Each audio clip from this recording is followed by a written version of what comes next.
Scientist, कैसे हो आप सब? आई होप आप सब बढ़िया होंगे। आज मैं आपके साथ स्टार्ट करने जा रही हूँ 6th क्लास की सीरीज, जिसमें हम साइंस को कंप्लीट करेंगे। और साइंस जिसको भी अच्छी नहीं लगती है, सोचता है कि एक डिफिकल्ट सब्जेक्ट है, आज से ये डाउट अपने दिल से क्लियर कर दीजिए। हम साइंस को खाली रटेंगे नहीं, प्रॉपर तरीके से समझेंगे।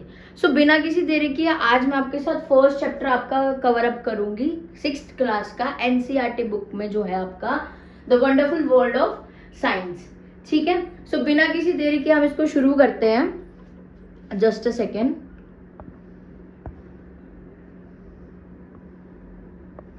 ओके,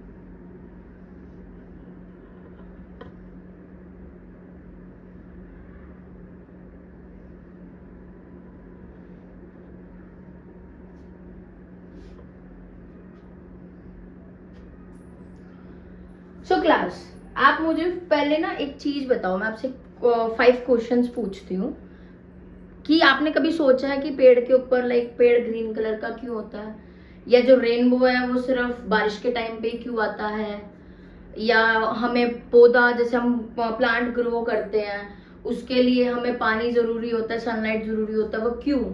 ये सब आपके दिल में क्वेश्चन आया कि अगर फैन है तो वो ऊपर ही घूमता है, घूमता क्यों है? अगर हम गैस पे या कुछ चीज उबालते हैं या हीटअप देते हैं उसको, तो वो बाहर की तरफ ही क्यों आता है?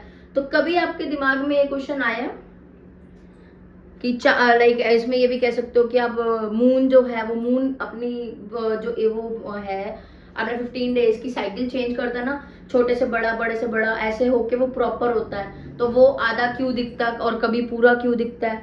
तो आपके मन में ये सब क्वेश्चन आए हैं? या एक छोटा सा कैटरपिलर जो है वो इतनी सुंदर बटरफ्लाई कैसे बनता है? अगर आपके दिमाग में ये सब क्वेश्चंस आते हैं तो आपको मैं कॉन्ग्रेचुलेशंस करती हूँ कि ये नॉर्मल से ही चीजें हैं देखने के लिए। लेकिन अब आपके दिमाग में क्यूरियोसिटी आई कि क्यों, ये कैसे हो रहा है। ये देखो, 2 तरह के पर्सन होते हैं। अब ये एक तो क्वेश्चन आ गया कि भाई हाँ ये इस वजह से हो रहा है, भाई प्लांट ग्रीन क्यों है, चलो किसी ने आंसर दे दिया कि हाँ भाई ठीक है ये ऐसे हो गया, मतलब कुछ भी कह दिया उन्होंने, ये आंसर दे दिया कि भाई इसके अंदर क्लोरोफिल होता है तो इसलिए आपका ये ग्रीन हो गया, कुछ भी है, ठीक है। लेकिन अब कई बच्चे ऐसे होंगे जो उसका आंसर ढूंढेंगे कि भाई क्यों, ऐसा क्यों हो रहा है। जब वो आपके माइंड में क्यों आ जाता है ना, तो आप एक साइंस को साइंटिफिकली देखते हो कि हाँ मुझे इस चीज का रीजन चाहिए और प्रॉपर आंसर चाहिए। तो साइंस केवल सिर्फ पढ़ना लिखना नहीं है, समझना भी जरूरी है। और अगर आपके दिमाग में कोई क्वेश्चन आया है तो उसका आंसर भी आपको पता होना चाहिए कि इसका मेन रीजन क्यों है, ठीक है। अब जो नॉर्मल इंसान है ना, वो किसी चीज को देखकर मतलब ये कह देता है कि ठीक है हो गया कोई बात नहीं। लेकिन अगर किसी के मन में साइंटिफिकली अगर हम देखें, किसी को एज अ कह सकते हैं कि किसी के मन में ये आया कि क्यों ये चीज क्यों हो रही है, तो वो एक तरह से क्या है, एक तरह से अपने आप को वो साइंटिफिकली तैयार कर रहा है कि हाँ मुझे इस चीज का आंसर पता होना चाहिए, ठीक है। अब एक छोटा बच्चा ना, मैं आपको एक स्टोरी बताती हूँ। एक छोटा बच्चा है, वो अपनी मम्मी से ना रोज पूछता है कि क्या, कि भाई जो आसमान है वो नीला क्यों है, भाई नीला ही क्यों है, उसका कोई और कलर क्यों नहीं है, ठीक है। अब मम्मी के पास जो है भाई आंसर नहीं होता। अब वो पूछते सूरज इतना गर्म क्यों है, तब भी मम्मी चुप रहती है। तो उस बच्चे के मन में एक चीज आती है कि कुछ ना कुछ तो लॉजिक होगा इसके पीछे, तभी ये चीजें रीजनेबल या रीजन क्रिएट कर रही हैं हमारी सराउंडिंग्स में। तो वो इस चीज का आंसर कहता है कि मैं बड़ा होकर खुद ढूंढूंगा। अब देखो, उसके मन में यह ना कि मैं ढूंढूंगा, तो किस राह पे चल पड़ा एज अ साइंटिफिक। भाई अब वो एक ऐसा तो है नहीं, अब हर कोई साइंटिस्ट नहीं बन सकता, राइट। हम भी नहीं साइंटिस्ट, आप भी नहीं हो साइंटिस्ट। लेकिन हाँ, फ्यूचर में अगर आप ये चीजें ऑब्जर्व करोगे, ये चीजें आप सोचोगे कि हाँ भी इसका रीजन क्यों हुआ, तो आप धीरे धीरे धीरे धीरे करके एक साइंटिस्ट की पाथवे पे चल पड़ोगे, ठीक है। यहां तक समझ आया आपको? अब मैं आपसे एक सवाल पूछती हूँ, ठीक है। अगर उस बच्चे ने कभी क्वेश्चन पूछा ही नहीं होता तो उसके मन में ये चीज कभी आती ही ना कि भाई हाँ भाई सामने वाले बंदे के बाद कि भाई हाँ भाई ऐसा भी कुछ रीजन है। सिंपल सी बात है, अगर आप एक साइंस का स्टूडेंट बनना चाहते हो, अच्छा सा एक साइंस को अपने लाइफ में प्रॉपरली करना चाहते हो उसको, तो उसके अंदर आपको क्या रखना पड़ेगा कि आपकी ऑब्जर्वेशन क्या है, अगर आपने कोई चीज देखी है तो वो किस रीजन से है, उसकी पूरी डीप नॉलेज लेनी पड़ेगी आपको। ठीक है,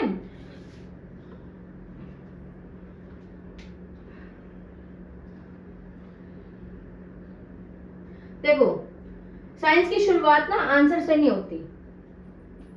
जो साइंस की शुरुआत है ना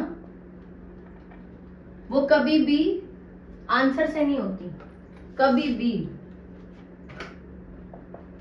भी आंसर से नहीं होती। ठीक है, साइंस की जो शुरुआत है ना वो एक क्वेश्चन से होती है कि ये क्यों, किससे होती है, क्वेश्चन से, किससे, क्यों। ठीक है, कि भाई ये क्यों हुआ, एक क्वेश्चन से स्टार्ट होती है। अब जो बुक है ना, लाइक जैसे हम अगर हमने एनसीईआरटी की बुक पे हम पहली लाइन पे ही नजर मारे तो जो बुक है वो हमें क्या कहती है कि जो इंसान है वो हमेशा से अपने आसपास की दुनिया के बारे में जानने के लिए क्यूरियस रहता है। ठीक है, अब उसके अंदर क्यूरियोसिटी है, देखो अब वो कहता है जानने के लिए क्यूरियस रहता है। तो अब यहां से क्या मतलब आया, क्यूरियोसिटी का क्या मतलब हो गया आपका, एक नया वर्ड हमारे पास आया, क्यूरियोसिटी भी कहते हैं इसको। अब हमारे पास एक नया वर्ड आया, क्यूरियस।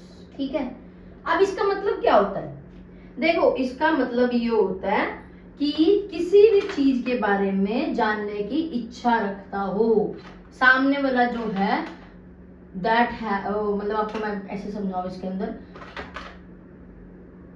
क्यूरियोसिटी का मतलब हो गया कि कोई इंसान, the person who is interested in the deep knowledge of, the person who is interested to have deep knowledge of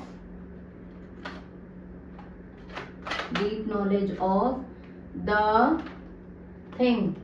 कोई भी चीज की डीप नॉलेज रखने वाला पर्सन या उसके बारे में चीज को खुरेद के रखने वाला पर्सन को क्या कहते हैं कि इसको उस चीज की क्यूरियोसिटी है।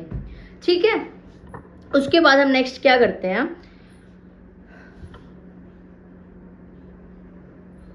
उसके बाद हमारे पास नेक्स्ट आता है कि हम रोज कितने, मतलब हमारे अंदर कितने ही सवाल होते हैं रोज। देखो मैं आपको एक बात बताती हूँ, साइंस ना अगर हम सोचते हैं कि साइंस एक लेबोरेटरी से शुरू होती है, नहीं, साइंस हमारे घर से ही शुरू हो जाती है। अब देखो लाइट जलती है, ये भी एक साइंस है। आपका मतलब कोई आप किचन में काम कर रहे हो उसमें भी बहुत सारी साइंस यूज होती है। आप कुछ और यूज कर रहे हो तो आप मोबाइल यूज कर रहे हो उसमें भी साइंस यूज होती है। ठीक है, तो ये हमने एक बहुत मतलब ना हमने दो चीजें सीखी इससे कि जो साइंस की शुरुआत है वो एक क्यूरियोसिटी से होती है। क्यूरियोसिटी से कैसे होती है, हाँ कैसे होगी क्यूरियोसिटी से कि हम उस चीज के बारे में इच्छा करते हैं जानने की, वो कैसा हुआ, रीजन हमारे को पता है। अगर हमें पता है तो हम नहीं करेंगे, अगर हमने उसको उस रीजन का भी रीजन देखना है कि हाँ भाई अगर चलो ये ठीक है ये चीज हो रही है लेकिन ये हो कैसे रही है और क्यों हो रही है, उस चीज को भी अगर हम ढूंढते हैं तो उसके अंदर क्या होता है, हम अपनी साइंस को एक फन नॉलेज में गेन आउट करते हैं। ठीक है, उसके बाद क्या होगा, साइंस ना सिर्फ हमें क्वेश्चन पूछना नहीं सिखाती, वो क्वेश्चन का आंसर ढूंढना भी प्रॉपर वे में सिखाती है। ठीक है, साइंस जो है वो हमें खाली क्वेश्चन पूछना ही नहीं सिखाती, हमें उसका आंसर ढूंढने में भी हेल्प आउट करती है। ठीक है, अब वो कैसे होगी, अब मैं मतलब आप कैसे कह सकते हो उसके अंदर, देखो साइंस इजीली क्या हो सकती है इसके अंदर, सिंपल सी वर्ड में हम समझते हैं कि अगर मैंने एक चीज ऑब्जर्व करी, ठीक है मैं देख रही हूँ कि भाई हाँ, मैं एक एक्सपेरिमेंट आपको बताती हूँ करके। सपोज करो कि आपके पास दो प्लांट हैं, जस्ट अ सेकेंड, आपके पास दो प्लांट हैं,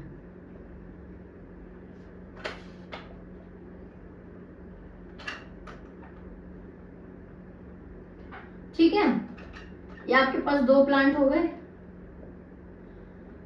अब आप इसके अंदर क्या कर रहे हो, इसको तो आप डेली वाटर दे रहे हो,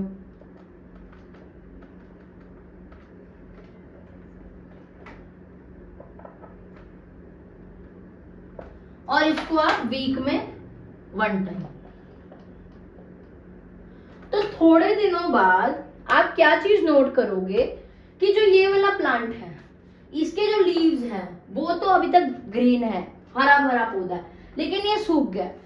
तो सामने वाला पर्सन, कोई थर्ड पर्सन आपसे पूछे कि मतलब आप उससे पूछो कि भी ऐसा क्यों, तो सिंपली एक चीज वो आंसर कर देगा कि आपने इसको डेली पानी दिया, इसलिए पानी भाई वो सूखा नहीं, और आपने इसको डेली पानी नहीं दिया तो वो सूख गया।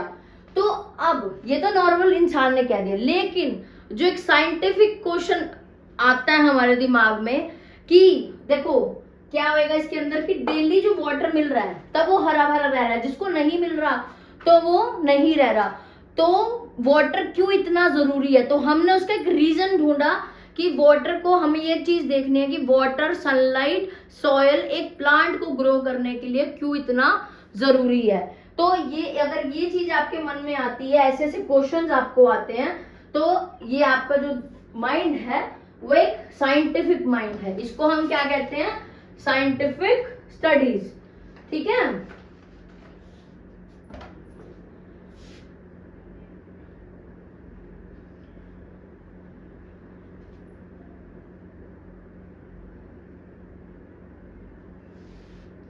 अब आप मुझे ये बताओ कि जो सूरज है, मतलब जो सन है हमारा, वो हमेशा ईस्ट से क्यों आता है, वेस्ट से क्यों नहीं आता, नॉर्थ से क्यों नहीं आता, साउथ से क्यों नहीं आता। यस, ये भी एक तरह की साइंस है, क्यों हम इसको आगे पढ़ेंगे कि ऐसा क्यों है और किस लिए है। जब हमारी मदर किचन में कुछ बना रही होती है तो कैसे चीज उबल जाती है, अगर हम दूध रखते हैं उसके ऊपर, गैस के ऊपर, तो वो कैसे हीट अप होके ऊपर आ जाते हैं, गैस बंद करते हैं तो वो बंद हो जाती है, मतलब वो दूध जो है वो नीचे चला जाता है। ये सब क्वेश्चंस जो है वो एज अ साइंटिस्ट के उसमें ही होते हैं। नॉर्मल पर्सन इस चीज को नहीं वो करता, वो सिंपली कह देगा ठीक है उसके नीचे हीट थी इसलिए, लेकिन उसका भी तो वो होना चाहिए ना कि कितने प्रेशर पे है, कितने टेम्परेचर पे वो हीट होता है। स्टार्टिंग में वो नहीं होता, अगर हम गैस पे रख रहे हैं तो हीट तो सेम ही चलती है, लेकिन अगर हम दूध को रखते हैं लाइक किसी भी यूटेंसिल्स में, तो वो कम से कम भी 10 से 15 मिनट लेता है अपने आप को अच्छे से हीट होने के लिए। तो उसमें भी एक प्रॉपर टेम्परेचर वहां तक पहुंचता तभी वो उबलता है ना। तो वो चीजें भी हम अपनी आगे की क्लास में सीखेंगे। ठीक है। लेकिन जो साइंस का वो है ना, मतलब साइंस क्लास में कभी भी ना आंसर वो नहीं होना चाहिए, मतलब याद नहीं करना चाहिए, इसको हमें प्रैक्टिकल चीजों से सोचना चाहिए और इसको ऑब्जर्व करना चाहिए। ऑब्जर्वेशन जो है वो आपको अच्छे से नॉलेज देगी, लेकिन अगर आप सोचो कि अभी आंसर रट के और ऐसे ही देख के आप लिखाओगे, आपको साइंस बिल्कुल भी नहीं समझ आएगी। ठीक है। सिर्फ देख लेना ही ऑब्जर्वेशन है नहीं, इसका मतलब ये होता है किसी चीज को ध्यान से देखना, उसके बारे में सोचना और उसके बारे में मतलब डीप नॉलेज लेना। ठीक है। अब मान लीजिए आप स्कूल जा रहे हैं, ठीक है, यहाँ पे स्कूल है आपका और आप जा रहे हैं, ये आपका स्कूल है, ठीक है, ये आपका स्कूल है और आप यहाँ से डेली आते हैं, ठीक है। लेकिन आपको स्कूल के पास एक पेड़ मिलता है डेली, ठीक है, ये आपका घर है, ये आपका होम है, ठीक है। अब एक नॉर्मल इंसान अगर देखा जाए तो ये आप यहाँ से आ रहे हो डेली अपने घर से, ये ट्री जो है वो आपके रास्ते में पड़ता है, ठीक है। तो नॉर्मल इंसान जो क्या कहेगा कि ये पेड़ अच्छा है, क्या कहेगा, ये पेड़ अच्छा है। लेकिन आपने कभी ये सोचा, ये क्वेश्चन आपके दिमाग में आया, अगर कोई साइंटिफिक क्वेश्चन वाला होगा बंदा जिसको साइंस की अच्छी नॉलेज लेनी होगी, तो वो कहेगा कि ये पेड़ ग्रीन ही क्यों है, ये गर्मियों में लाइक जैसे समर्स में भी ऐसे ग्रीन रहता है, ठीक है, और बर्ड्स ये वाले मतलब बर्ड्स इसके ऊपर इतना आगे क्यों बैठते हैं। तो ये सब क्वेश्चन उसके माइंड में होंगे। ठीक है, इसकी कुछ लीव्स छोटी हैं, कुछ बड़ी हैं, इस वाले पेड़ पे ऐसे ही क्यों मतलब बर्ड्स आके बैठते हैं, ये तो ऐसी ऐसी चीजें अगर देखने ये या सोचने का तरीका कितना अलग होता है ना, जैसे सामने वाले बंदे का, हम तो नॉर्मली कह देते हैं कि ठीक है बहुत अच्छा पेड़ है, लेकिन उस चीज की डीप नॉलेज लेने वाला भी पर्सन अच्छे से अगर सोचता है, उसको क्या कहते हैं, साइंटिफिक थिंकिंग। और ये क्वालिटी जो है वो कभी बुक से नहीं आती, ओनली एंड ओनली आपको ऑब्जर्व करने पर ही आएगी। ठीक है, ये कभी भी बुक से नहीं आएगी, आप इसको जब ऑब्जर्व करोगे, आपके अंदर क्वेश्चंस उठेंगे, आप उन चीजों का आंसर ढूंढोगे, रीजंस बताओगे, तभी पॉसिबल हो सकता, अदरवाइज नहीं हो सकता। ठीक है, ये सबसे मेन रीजन है साइंटिफिक थिंकिंग का, और ये चीज ना आपको प्रैक्टिस से आती है। ठीक है, सो आज से काम करते हैं, आज से आप कोई भी चीज देखो तो उसको ऑब्जर्व करो कि हाँ ये चीज है, ये चीज क्यों हो रही है, हर चीज को आप ऑब्जर्व करो, तो आपके मन में थोड़े टाइम बाद या कुछ दिनों बाद जब आप इस चीज को डेली प्रैक्टिस करोगे, तो आपके अंदर क्या होगा, आपके अंदर क्वेश्चंस आने शुरू हो जाएंगे। ठीक है, समझ आया है यहां तक आपको? अब देखो मेरी बात और सुनो, जब आप चीजों को ऑब्जर्व करोगे, चाहे वो एक क्लाउड है, चाहे वो ट्री है, चाहे वो एक फ्लावर है, कुछ भी, एनीथिंग, कुछ भी किचन में कर रहे हो, मम्मा के साथ खड़े हुए, कुछ भी, या कोई आपका पेट है, सो ये चीज हमेशा ध्यान रखना कि नेचर से अच्छा टीचर, नेचर से अच्छा टीचर कोई भी नहीं है। आप जितना ऑब्जर्व करोगे उतना आपको आंसर क्वेश्चंस आएंगे। देखो, ऑब्जर्व करोगे तो क्वेश्चन आएंगे, क्वेश्चन आएंगे तो उसका आंसर लेने की क्यूरियोसिटी आएगी। ठीक है, अब एनसीईआरटी में एक बहुत प्यारी बात कही है, देखो कि साइंस जो है ना, हम अपने सराउंडिंग को समझना, भाई हमारे सराउंडिंग को समझना चाहते हैं, साइंस की भाई समझना सिखाती है, नहीं, ये सिर्फ ट्रीज और एनिमल्स पे नहीं रहती, ये हर चीज में रहेगी। कुछ भी लगा लो आप, एक बल्ब कैसे जल रहा है, एक मोबाइल कैसे चलता है, टीवी कैसे काम कर रहा है, और बाइसाइकिल्स कैसे काम कर रहे हैं, इसमें भी साइंस है। जिसके अंदर कुछ इलेक्ट्रॉनिक नहीं है ना, तो वो भी साइंस है। किचन में हीट कैसे हो रही है, भाई कैसे खाना पका रही है, वो गैस कहाँ से आई, वो कैसे उसके अंदर डाली गई सिलेंडर के अंदर, वो सब चीजें भी साइंस है। ठीक है, अब मैं आपसे पूछती हूँ, किचन में जो प्रेशर कुकर होता है, उसकी जो सीटी बजती है, वो क्यों बजती है? फ्रिज चीजों को ठंडा क्यों करता है? इसके अंदर भी साइंस है। ठीक है, साइंस, हमें उस चीज को ढूंढना है कि क्यों, किस लिए करते हैं, हमें एक रीजन चाहिए उसका। हम उसका पहले क्वेश्चन देखते हैं कि भाई हमारे मन में क्वेश्चन आ गया, अब हम उसको इतनी थिंकिंग लेके जाएंगे कि हम उसका आंसर भी ढूंढ लें। ठीक है, अगर आपके मन में ये बातें सब आ जाती है ना, तो आप एक सही डायरेक्शन में चल रहे हो, वो भी किस, उसमें साइंटिफिक थिंकिंग की डायरेक्शन में। ठीक है,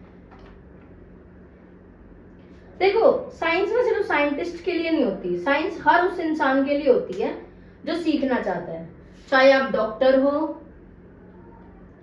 चाहे आप टीचर हो, चाहे आप एक हाउसवाइफ हो, चाहे आप जॉब करने वाले पर्सन हो, कोई भी, एनीवन। ठीक है, साइंस का ना लॉजिक सीखना चाहिए कि क्या है, और फील्ड के अंदर जो लॉजिकल थिंकिंग रहती है ना, वो कैसे काम आती है। सो आज की क्लास में ना आप ये मत समझना कि चैप्टर यही कंप्लीट हो गया। ठीक है, ये मैंने आपको सिर्फ ये बताया कि जो हमारे वर्ल्ड की साइंस है, वो हम एक थिंकिंग कैसे लेके आते हैं, आसपास की चीजों को देख के, ऑब्जर्वेशंस को देख के। ठीक है, सो ये चीजें आपको पता होनी चाहिए कि भाई एक हम अपने आप को साइंस की क्लास में या साइंस के सब्जेक्ट में एक साइंटिफिक थिंकिंग के तक कैसे लेके जाए। ठीक है, आज के लेक्चर में मैंने आपको ये सिर्फ बताया। ठीक है, मैं आपको ना, मतलब मैं कहती हूँ कि अगर आप डेली ऑब्जर्व करना, छोटी छोटी चीजें भी ऑब्जर्व करना सीख जाओगे ना, देखना उसको रखोगे, अपनी ऑब्जर्वेशन में रखोगे कि भाई क्यों हुआ, किस रीजन से हुआ, इसने कितना टाइम लिया। जब ये क्वेश्चंस आपके माइंड में आएंगे ना, उसका आंसर ढूंढने की क्यूरियोसिटी होगी, तो जितना आप उसको क्यूरियोसिटी में लाओगे उतना इजी आपको साइंस लगेगा। ठीक है, अब मेरे को एक बात बताओ कि क्यूरियोसिटी का मतलब क्या होता है। मैंने अभी आपसे पूछा, बताया भी है क्यूरियोसिटी क्या होता है, तो मुझे कमेंट सेक्शन में आप बताओगे कि क्यूरियोसिटी का मतलब क्या होता है, मीनिंग ऑफ क्यूरियोसिटी। ठीक है। सेकंड आप मुझे बताओगे कि साइंस की शुरुआत कहां से होती है। साइंस की शुरुआत कहां से होती है। इसमें एग्जैक्ट आंसर ऐसे नहीं देना, इसमें ये चीज पूछना चाह रही हूं मैं कि वो घर से शुरू होती है, बुक से शुरू होती है, किसी एग्जाम से शुरू होती है, कोई क्यूरियोसिटी उसके अंदर आती है, तो साइंस की जो है वो शुरू होती है हमारे अंदर चाहत। और ऑब्जर्वेशन क्या है। ठीक है, ऑब्जर्वेशन क्या होता है। आज घर आपको ना होमवर्क और देती हूँ कि आज ना अपने घर जाके आपने आज घर जाके कुछ 5 चीजें ऐसे नोट डाउन करनी है जिसमें आपको दिख रहा हो कि वो साइंस का काम करती हैं, साइंस उनके अंदर, मतलब वो चीज साइंस के थ्रू चल रही है या कुछ भी है, वटएवर चल रही है, हो रही है, कुछ भी हो। और किसी उस 5 चीजों में से ना एक चीज के बारे में आपने उसका रीजन करना है, ढूंढना है कि क्यों हो रही है, ये कैसे होएगी और ये कितना टाइम बाद हो रही है। वो सब चीज आपको मुझे होमवर्क में लाके देनी है। ठीक है, यहां तक समझ आया। सो फ्यूचर साइंटिस्ट, स्टूडेंट कह रही थी फ्यूचर साइंटिस्ट, अगर आपको ये चीज यहां से समझ आ गई हो प्रॉपर वे में कि हम अपनी एक थिंकिंग को साइंटिफिक थिंकिंग में कैसे बदल सकते हैं, ताकि हम अपने जो फ्यूचर का साइंस है हमारा जो भी है, तो उसको हम फन पार्ट में कवर अप कर दें। ठीक है, ऐसा अगर आपको लगता है कि आपको ये चीज समझ आई हो तो वीडियो को लाइक शेयर कमेंट जरूर करना और अपने फ्रेंड्स के साथ भी शेयर करना और सब्सक्राइब करना तो बिल्कुल भी मत भूलना, क्योंकि आगे इन सीरीज में जो 6th क्लास की 30 डेज की सीरीज है वो आपको आगे से आगे और हर सब्जेक्ट की सीरीज आएगी। इसके अंदर SST, मैथ, साइंस, इंग्लिश सब चीज आएगा इसके अंदर। अगर आपको इसके अलावा भी कोई सीरीज चाहिए तो आप मुझे बता सकते हैं। Till then thank you, have a nice day, Radhe Radhe, जय हिंद।